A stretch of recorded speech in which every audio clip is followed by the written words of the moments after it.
Ayan, good morning mga kabakyard. Nakapagpatoka na ba ang lahat? Ayan. Ito nga pa si Santa, nangangaroling na. Ayan. Good morning, good morning. Good morning po mga kabakyard. Ayan, nagsalang na po ako ng mga hen. Ayan. Hatch. Tapos, isang sweater. Tapos, isang hatch ulit. Tapos, isang sweater. Ayan, bali. Dalawang hatch na hen. Isang sweater, bago sweater ang broadcock. Ayan. Salang na ako, nag-ready na ako kahapon. Tinambakan ko na rin yung kahapon. Ayan, medyo okay na, bagong tambak. Pero kulang pa rin ng lupa. Ayan, nilagyan ko nga pala sila ng tali sa paa. Kasi ginugulpi ng dalawang hatch yung sweater, kaya nilagyan ko sila ng dalawang tali. Ayan, may tali din itong isang hatch sa paa. Ayun.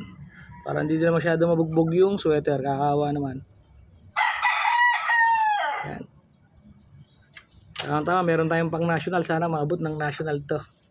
Kung makakapagpa-banded. Ayan. Anak pa na makapasabayan. Nakikisabay lang kasi tayo. Hindi tayo member, pero makikisabay tayo sa member. Ayan. Maraming salamat po at good morning at happy breeding po. Happy breeding po sa ating lahat. Ayan.